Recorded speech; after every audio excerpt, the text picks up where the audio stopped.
मैं हूं मासूम हैदर। आज की इस वीडियो में मैं आपसे डिस्कस करने वाला हूं optics of vision journal concepts. इस वीडियो में मैं आपको कुछ ऐसे रूल्स बताऊंगा जो कि इंतहाई इंपॉर्टेंट है अगर आप आई की फिजियोलॉजी को डिस्कस करना चाहते हैं।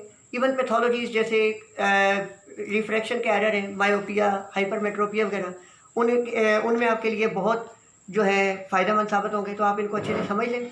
और इससे ऑनवर्ड, ये मेरा स्पेशल सेंसिस का लेक्चर नंबर 1 है। इससे ऑनवर्ड जितने लेक्चर्स होंगे वो मैं गाइडन का सीक्वेंस फॉलो करूँगा, चैप्टर 50 से लेके ऑनवर्ड चलूँगा। तो स्टार्ट करते हैं। अब जर्नल कॉन्सेप्ट्स ऑफ विजन पढ़ने से पहले आप देखें कि मेरे आई बाल है, ये आई फंक्शन कैसे करती है। आई बाल के अंदर क्या होता है, ये मेरे पड़ा हुआ है लेंस। तो कोई भी डिस्टेंट ऑब्जेक्ट सोर्स है जो हमारे पास सोर्स है पड़ा हुआ है, इससे रेज निकलेगी। ये रेस आई बाल में एंटर होगी, लेंस से गुजरने के बाद बेंड होती हैं और जाके रेटिना पे फोकस कर जाती हैं और इमेज बना देती हैं। तो इसका मतलब क्या है कि आई बाल ने अगर वर्क करना हमारी आई ने, तो इसके लिए क्या होना चाहिए कि जो रेज इसमें एंटर हुई हैं लेंस से गुजरने के बाद उनका बेंड होना ज़रूरी है। तो इस बेंडिंग प्रोसेस को कहते हैं रिफ्रैक्शन। तो इसका मतलब आई की बेसिक फिजियोलॉजी फंक्शनिंग को पढ़ने के लिए मैं रिफ्रैक्शन के बारे में जानना बहुत ज़रूरी है। तो रिफ्रैक्शन होती क्या है? Bending of the light ray at angulated surface, इसको कहते हैं रिफ्रैक्शन। तो अब ये बेंडिंग होती कैसे, इसका जस्ट थोड़ा सा मैं आपको ओवरव्यू देता हूँ। इसके लिए 2 कंडीशंस का फुलफिल होना बहुत ज़रूरी है। नंबर 1, एक तो difference of the refractive indices exist करना ज़रूरी होता है। दूसरी बात, एंगुलेटेड सरफेस होना ज़रूरी होती है। अब लेट्स सपोज एक रे ऑफ लाइट है, ये एक मीडियम से किसी दूसरे मीडियम में जा रही है। लेट्स सपोज ये एयर है और ये कोई ग्लास स्लैब है। तो अब एयर के मॉलिक्यूल्स क्या है, दूर दूर पड़े हुए हैं। अब इससे पहले आप ये फार्मूला जेन में बिठा लें कि रिफ्रैक्टिव इंडेक्स जो होता है ना, it is directly proportional to the density and inversely proportional to the velocity. अब एयर के मॉलिक्यूल क्योंकि दूर दूर है, अब रे ऑफ लाइट जब इसमें ट्रैवल करती है तो इसकी वेलोसिटी जो होती है v = c या 3 × 10⁸ मीटर पर सेकेंड होती है। यूँ समझ लें कि आप जैसे हाईवे पे जो ड्राइव कर रहे हैं, अब जैसे ही ये एंगुलेटेड इंटरफेस है एयर और ग्लास स्लैब के दरमियान, इस पर स्ट्राइक करती है और उसके बाद ये ग्लास स्लैब में एंटर होती है, तो यहाँ पे इसको बहुत ज़्यादा हिंड्रेंस है, जो पार्टिकल करीब करीब पड़े इनका सामना करना पड़ता है। अब ये हिंड्रेंस क्यों क्रिएट हुई है? क्योंकि ये जो ग्लास स्लैब है इसका रिफ्रैक्टिव इंडेक्स ज़्यादा है, 1.5 है, जबकि एयर का कितना था, 1 था। तो मैंने अभी आपको बताया कि रिफ्रैक्टिव इंडेक्स जिस मीडियम का ज़्यादा था उसकी डेंसिटी क्या होती ज़्यादा। यही बात है कि ग्लास स्लैब की डेंसिटी ज़्यादा, इसके पार्टिकल करीब करीब है। तो यूँ समझ लें आप हाईवे से किस में एंटर हो गए, पॉपुलेटेड सिटी में। तो डेफिनेटली एंगुलेटेड सरफेस और ये डेंसिटी डिफरेंस की वजह से क्या हो गया, रे की वेलोसिटी होगी स्लो डाउन, जिसकी वजह से रे क्या हो जाएगी, बेंड हो जाएगी। इस बेंडिंग प्रोसेस को कहते हैं रिफ्रैक्शन। अब रिफ्रैक्शन हमारी आई में किस तरीके से होती है? हमारी आई में पाया जाता है एक lens, ray of light air से गुजर के जाती है और कॉर्निया की एंटीरियर सरफेस पे स्ट्राइक करती जाके। जो कॉर्निया की हमारी एंटीरियर सरफेस होती है ना, उसका रिफ्रैक्टिव इंडेक्स होता है 1.8 और एयर का रिफ्रैक्टिव इंडेक्स होता है 1। तो यहाँ पे एक तो मैंने आपको पहले बताया था रिफ्रैक्शन के लिए क्या होना चाहिए, रिफ्रैक्टिव इंडाइसिस का डिफरेंस एग्जिस्ट करना चाहिए, तो ये एग्जिस्ट कर रहा है। दूसरी बात, जब कॉर्निया से ये रिफ्रैक्ट होती है उसके बाद किस में चली जाती है, लेंस में, और लेंस ये क्या प्रोवाइड करता है, एंगुलेटेड इंटरफेस। तो इसके गुजरने के बाद रे क्या हो जाती है, बेंड हो जाती है। तो इस तरह आई में भी रिफ्रैक्शन होती है। अब इंपॉर्टेंट रूल जो आपने जर्नल फार्मूलाज कुछ हैं ये ड्राइव रिलेशन किए हुए हैं, इनको आप ध्यान में रखेंगे। वो क्या कि refraction is directly proportional to the difference of the refractive indices. Let's suppose मैं आपको ये बताता हूँ कि एक मीडियम ये है, दूसरा मीडियम ये है। अब एक मीडियम से दूसरे मीडियम में जब रे ऑफ लाइट एंटर होती है ना, अगर इस मीडियम से इसकी डेंसिटी का बहुत ज़्यादा डिफरेंस है तो रे बहुत ज़्यादा बेंड होगी। अगर ये डिफरेंस कम होगा तो बेंडिंग कम होगी। लेट्स सपोज अगर ये एयर है, इसका रिफ्रैक्टिव इंडेक्स 1 है, ये ग्लास स्लैब है तो इसका रिफ्रैक्टिव इंडेक्स 1.5 है। अगर ये वाटर होता तो इसका रिफ्रैक्टिव इंडेक्स 1.33 होना था। तो अब यहाँ पे देखें आप कि एयर का और ग्लास स्लैब का रिफ्रैक्टिव इंडेक्स कितना हो गया, 0.5, जबकि एयर का और वाटर का रिफ्रैक्टिव इंडेक्स का डिफरेंस कितना हो गया, 0.33। तो बेंडिंग ज़्यादा किस में होगी, ग्लास स्लैब में। दूसरी बात, refractive index is directly proportional, refraction is directly proportional to the area of the angulated surface. मैंने आपको पहले ही बताया है स्टार्ट में कि रिफ्रैक्शन कब होती है, जब भी सरफेस हो एंगुलेटेड। अब मेरे पास ये जो लेंस पड़ा हुआ है कन्वेक्स लेंस है। अब अगर ये फ्लैट हो तो जो आप ये देखिए फ्लैट है और यहाँ पे ये क्या फैटी लेंस है। फैटी लेंस के जो एजेस हैं ये ज़्यादा बेंड हुए हुए हैं जबकि as compare to the flat lens. तो इसका मतलब फ्लैट लेंस से गुजरने के बाद रे कम बेंड होगी, जबकि फैटी या थिक लेंस है जो इससे गुजरने के बाद रे ज़्यादा बेंड होंगी। इसकी वजह क्यों है? क्योंकि जो थिक लेंस होता है ना वो ज़्यादा एंगुलेटेड सरफेस प्रोवाइड करता है, जिसकी वजह से क्या होती है, इससे रिफ्रैक्शन क्या होती है, ज़्यादा होती है।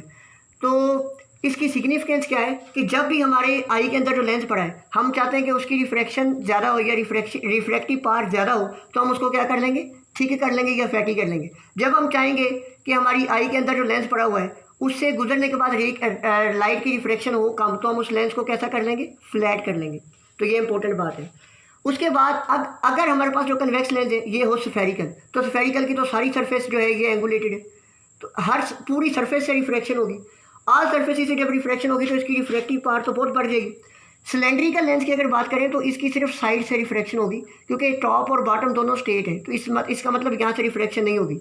एक सिलेंड्रिकल लेंस रिफ्रैक्शन प्रोवाइड करता है only in the one plane.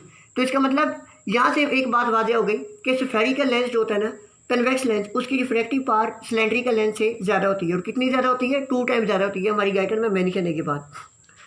अगर हम चाहते हैं कि सिलेंड्रिकल कन्वेक्स लेंस की रिफ्रैक्टिव पावर स्फेरिकल लेंस के बराबर हो जाए तो क्या करें कि दो एक जैसे सिलेंड्रिकल कन्वेक्स लेंस लें, इनको क्रॉस प्लेस कर दें या 90 डिग्री के एंगल पे प्लेस कर दें। इसके बाद जब ये कम्बिनेशन हम यूज़ करेंगे तो उस वक्त जाके इन दोनों की रिफ्रैक्टिव पावर हो जाएगी बराबर।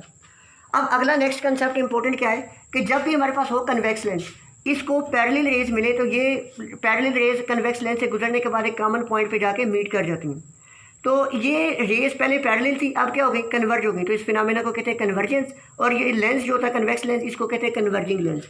जबकि अगर कनकेव लेंस की बात करें तो इसको रेज पैरेलल मिले तो ये इसके गुजरने के बाद फैल जाती हैं। इस फिनोमेना को कहते हैं डाइवर्जेंस और इस कनकेव लेंस को कहते हैं डाइवर्जिंग लेंस।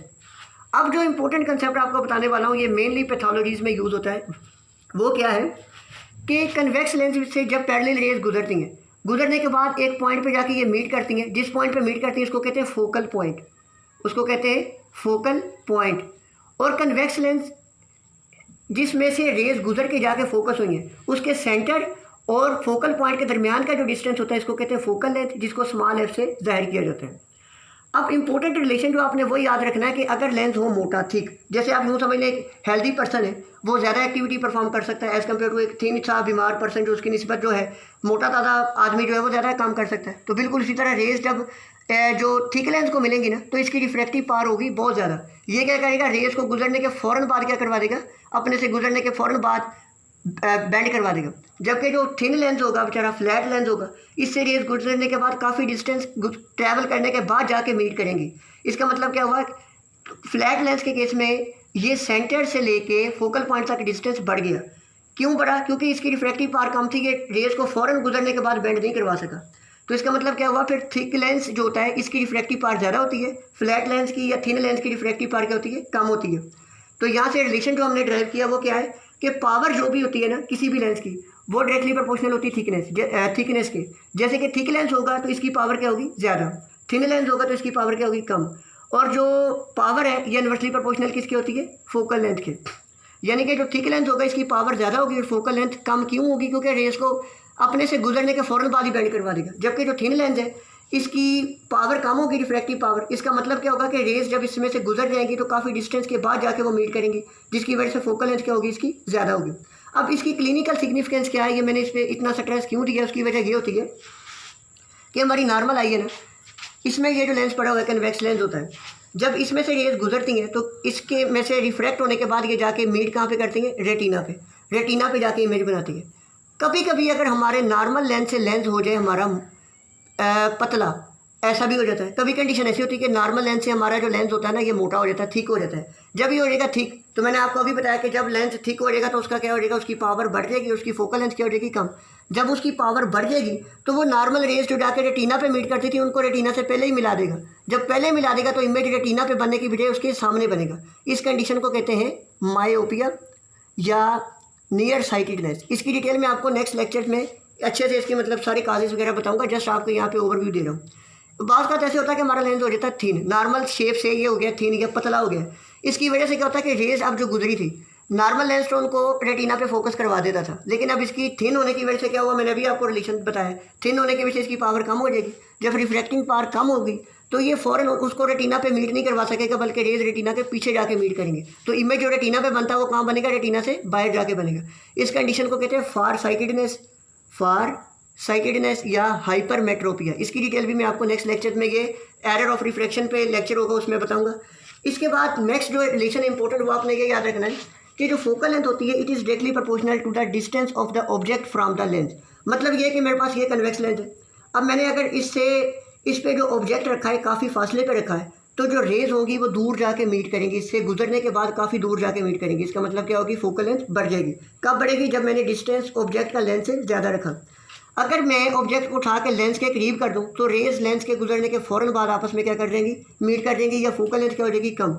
अब इसका फ़ायदा क्या होता है कि बहुत बार ये होता है, इसका मतलब यहाँ से डिसाइड हो गया कि जब भी हमने डिस्टेंट ऑब्जेक्ट को देखना है तो उस टाइम पे हमें क्या चाहिए, फोकल लेंथ कम चाहिए। अगर फोकल लेंथ कम चाहिए तो इसका मतलब लेंस कैसा चाहिए, उसकी थिकनेस कम चाहिए, लेंस कैसा चाहिए, फ्लैट चाहिए। तो इसका मतलब जब हम दूर से ऑब्जेक्ट को किसी को देख रहे होते हैं तो उस टाइम पे क्या होता है, हमारी फोकल लेंथ ज़्यादा होती है, लेंस कैसा होता है, फैटी नहीं होता बल्कि क्या होता है, थिन होता है। जब हम करीब की चीज़ को देखते हैं तो उस टाइम पे क्या होता है, हमारी फोकल लेंथ हो जाती है कम, क्योंकि distance of the object from the lens कम हो जाता है। तो इसका मतलब करीब से चीज़ों को देखने के लिए हमारे पास क्या होता है, हमें लेंस को कैसा करना पड़ता है, ठीक है करना पड़ता है। क्यों, क्योंकि हमें फोकल लेंथ कम करनी थी। जब फोकल लेंथ कम होगी तो थिकनेस क्या हो जाएगी, बढ़ जाएगी, जिसकी वजह से लेंस क्या करना पड़ता है, मोटा करना पड़ता है। तो ये चीज़ लेट्स सपोज मुझे देखें कि मैं ये डिस्टेंट ऑब्जेक्ट पे कोई चीज़ देख रहा हूँ, लेट्स सपोज ये पॉइंटर है, जैसे इसको मैं दूर से देख रहा हूँ। अब जैसे जैसे ये मेरे पास करीब आता जाएगा तो क्या होता रहेगा, मेरा जो आई का लेंथ है, इस टाइम पे जब मैंने इसको दूर रखा हुआ था तो जो आई का लेंथ है वो थिन था। जैसे जैसे ये करीब आता जा रहा तो उसको मेरी आई जो है, एक मैकेनिज्म आई के अंदर एग्जिस्ट करता है, उसको थिक करती जाती है। तो इस तरीके से आई के डायमीटर में, थिकनेस में ये जो चेंज हम लेके आए ताकि अपनी मर्जी से दूर की और नज़दीक की चीज़ें देख सकें, इस फिनोमेना को कहते हैं अकोमोडेशन। इसकी डिटेल मैकेनिज्म जो है वो भी नेक्स्ट वीडियो में आपको बताऊंगा।